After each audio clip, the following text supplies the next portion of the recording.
Ladies and gentlemen, my name is Parallax Abstraction, and welcome to another episode of Retro Flashback, showcasing gaming's roots for a new generation. So, as promised, we are taking a look at another game in the Capcom Arcade Cabinet collection for Xbox 360 and PS3. And today we are taking a look at Gun.Smoke. Alright, yeah, it's just Gunsmoke, but there's a dot in it for some reason, so yeah, it reads Gun.Smoke. I don't know. Anyway, so this is another fairly well-regarded Capcom title. It is a vertically scrolling shooter. I mean, it's kind of like a shmup, except it doesn't really involve ships, it involves people. Plays a lot like Commando in many ways, except in this case the screen moves automatically. You don't move it with your own movement forward. And this game is really well regarded by a lot of people, but I'm not as big on it as a bunch of others are, and that's mostly just because of its really punishing difficulty. But I'm going to show you that here. So we should still be able to play it okay. You might have noticed there that it's saying my console's offline. As I said in another video, I'm recording a few of these in advance of my move next week, and my internet is being really weird today, and it was working when I recorded my last video, and now it's not. So, but it shouldn't impact anything. Won't be able to score attack it, but that's okay. So, yeah, what is the basic idea behind Gunsmoke here? Well, you are going through a series of levels full of sort of standard cannon fodder enemies, with your ultimate goal being to take out one of a series of different high-end bandits, which represent the bosses in the game. And this plays like a lot of other shooter titles. You're shooting a bunch of dudes, you have a bunch of different enemies. Sort of here's the rundown here. You can shoot a bunch of you're shooting a bunch of enemies which have different traits and different abilities, and there are various power-ups you can pick up along the way. And it's pretty cool because there actually are a fair number of power-ups in this game, including boots, which speed you up, bullets, which allow you to shoot faster, and rifles, which just increase your bullet range. So you're not actually replacing any weapons, you're just sort of adding to your existing abilities. There's also a horse that you can pick up, and it's funny because all these things are found in barrels, so apparently they keep horses in barrels in this universe. And the horse actually allows you to move quicker and gives you some additional hit points. So I'm going to show you what this is all about here. And sort of what my chief gripe is, which is basically that, well, I just find this game really punishing for no real good reason. So, you see the way this works here. It's kind of not unlike Commando. So, you can actually shoot in 3 different directions, which is very key because of the way the enemies will come on screen and seek towards you. You really often have to be able to take them on from different angles if you want to have any real hope of survival. But the problem is the movement is not fluid. As you can see here, it's very awkward. And your character doesn't move very fast. Even when he's fully powered up with boots, he doesn't move very fast. And the checkpoints in the game are fairly brutal. The bosses are extremely difficult, and the bosses are completely surrounded by cannon fodder enemies the whole time you fight them. And this game requires a lot of both precision and, to be honest with you, luck. Because much like a lot of the other Capcom titles that we've shown from this era thus far, the enemy behaviors are not really predictable. They don't really move in a given pattern. They kind of have their own AI, which is cool, because that was sort of unusual for this day and age, and it's neat that it sort of changes your play experience each time. But they also, the majority of the enemies move same speed or faster than you, and they shoot sort of randomly, and as you can see here, there's gunners in windows, there's enemies on the ground, there are much faster moving enemies, there are enemies with higher weapon types, like more difficult weapon types, and as you see, they just kind of keep coming. The game will, if you can't stay ahead of the waves that are coming in, the game will just keep throwing more and more at you, and you can get very quickly overwhelmed. And you can get taken out in this game by a single bullet. That's the brutal part. If this game actually allowed you to take multiple hits, I don't think it would be so bad. But as it stands, it's just incredibly brutally difficult. Like, in order to show you any major parts of this game, I'm probably going to have to drop it down to casual mode, which I've only had to do with, I think, one other title in this collection thus far. And it's just because no matter how many times I play this game, it's rare that I can even get past the first boss. And there's like, what, I think 6 or 7 in this game? it's just mean in the way it does it. At least I checkpointed here, so that's good.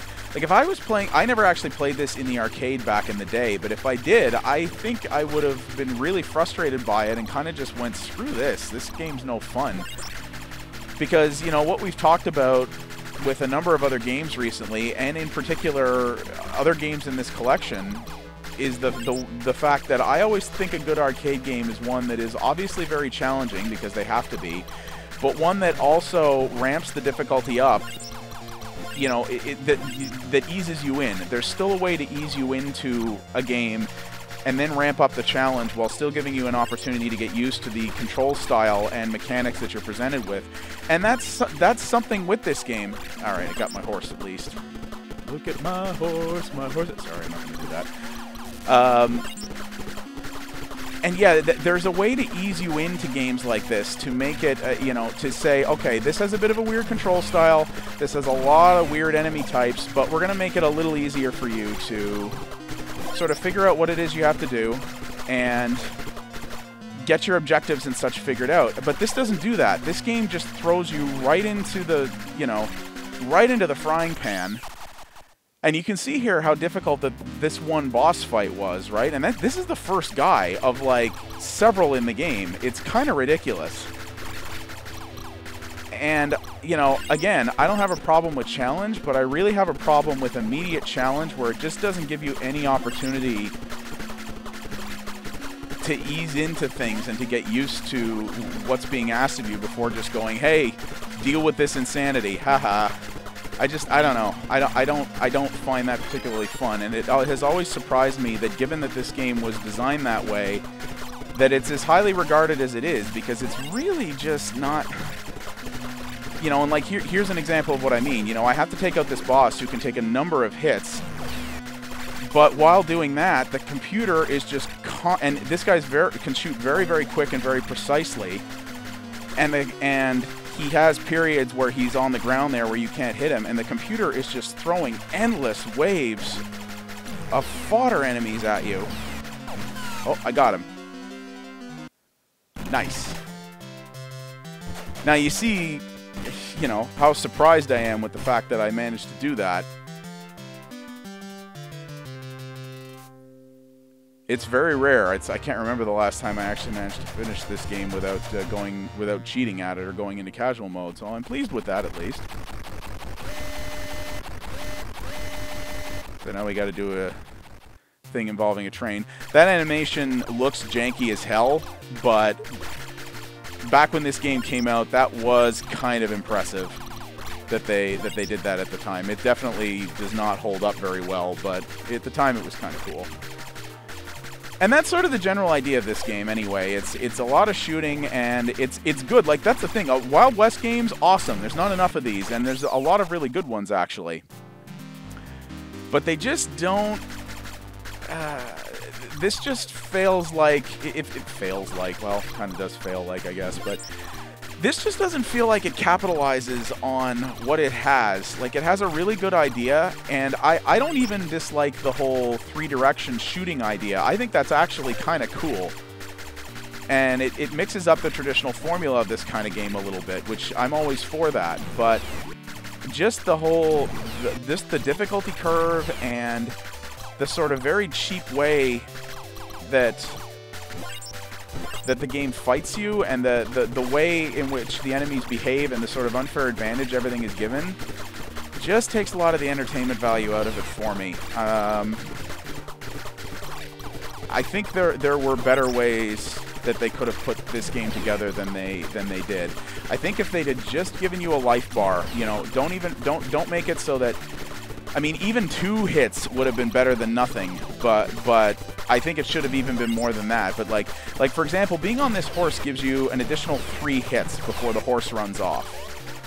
And that's, you know, make that the default. If they would have said you can take 3 hits before you die, in general, this game still would have been plenty challenging, but definitely not as punishing, and it definitely would have made things just much easier to get into and much easier to enjoy, I think. And just other little things like the fact that the default high score on this game is 100,000 points. I mean, you know, I'm at the second boss here, and I got a fairly hefty bonus for beating the first guy. And, you know, look, I'm only at 74,000. I probably won't cross the factory built-in high score until I beat this guy, assuming I do, which I'm not, as it turns out. But just little things like that. Capcom, it's very interesting that certain arcade manufacturers tended to have the same default high score on all their products, and it was usually, few of them actually set it to 0. Our message, please. Few of them actually set it to 0, but a lot of them had a default amount that they would put it at that would be sort of a challenging and lofty goal, and where you'd feel satisfied going, yeah, I beat the high score. But it was also not ridiculous and didn't require that you be kind of an elite at the game just to beat the high score that the developers put in. But that's what Capcom did with this one. They made it 100 grand, which is a lot of points for this game. And I don't think, and to me that's kind of representative of what feels like the whole base design of this game, which is that this is a game that demands that you have elite level skill in order to really progress in it, and that Capcom really wanted that, or the designer really wanted that. And that just comes across to me as a little arrogant and a little mean, just to say that, like, you know, you're gonna have to be exceedingly good at this game to beat the high score because that's what we demand of you, and you know, this is what you know, you're not having fun with our game unless you're beating our ridiculously high requirements. I don't buy that. I don't think that's cool. Hey, look at that. Wow, 2 guys in one game. I can't remember the last time I beat that guy, so I guess I don't always suck at this when I'm commentating. I got 12 grand for him anyway. But of course, because I continued my score reset, so it doesn't really matter now. Now the next guy's a ninja. Oh god. His name is Ninja Darts. Because, sure. Yeah, so I don't know. This is not a bad... I mean, you can do way worse than this for sure. And I would not even call this the worst game in the Capcom Arcade Cabinet collection. It's up there for me, but I don't know if it's necessarily the worst one. And as you can see here, you know, as you progress in, things do get a little bit more interesting. Levels get definitely a little more challenging in their design, and you're kind of fighting the game's auto-scrolling as well as the enemies at that point, which I guess is okay. But yeah, I don't quite get where the fondness for this title comes from, I guess. You know, I like the idea, and I love Western games, but I mean, you want a kick-ass Western shooter, you know, I mean, there are definitely other options. I mean, like, I would take Sunset Riders over this any day of the week. Definitely go on to do Sunset Riders one of these days. And it just seems that there are certain Capcom titles from this era, and I mean, we've talked about a couple of them already, right? Ugh, really? With the friggin' explosions. We've sort of talked about this already, but there are certain Capcom titles from this era, and I'm going to wager, I haven't actually gone so far as to look into it, but I probably should. There are certain Capcom titles from this era that probably all came from a similar designer that do feel very different. You know, there are a lot of games from this era, a lot of games in this collection that do have a much better difficulty curve and sort of are much better at easing you in to the game and getting you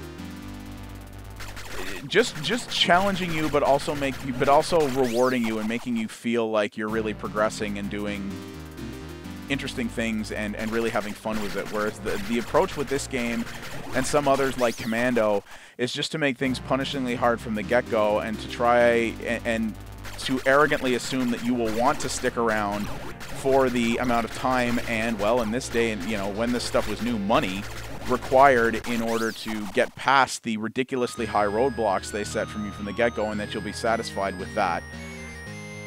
And I mean, I don't know, I suppose there's a school of thought one could offer on that. You know, there is a school of gamer out there who very much derives pleasure from overcoming kind of ridiculously unfair and very difficult obstacles. You know, the type of gamer in this day and age who likes something like Dark Souls would probably fit into that category, I guess. And maybe, you know, maybe this was popular because it just doesn't fit with a type of gamer. It doesn't fit with the type of gamer that I am. You know, maybe there are more people out there who this game was sort of targeted to, who really appreciate the brutally hard challenge of this, who do appreciate it. And there's nothing wrong with that. That's cool. It's just definitely not me. And I don't know. I don't generally like to play games to be frustrated, and I certainly wouldn't want to have when I had to put my own money into it each time I got one of these game over screens. But that's kind of what this one expects, and I don't know. But yeah, that is Gunsmoke, or Gun.Smoke, published and developed by Capcom in, actually, I forget when. I believe it's 1985. It is 1985, there it is. For arcades. A version of it also did come out on the NES, which was a little bit different, but apparently was still decent. I haven't played it. And yeah, it's popular, but in the same vein as Commando. And yeah, I don't know, it's just not for me. But it might be something that a certain caliber of player would like more, and it's faithfully represented in this collection. My name has been Parallax Abstraction. Thank you all very much for watching, and I will see you next time.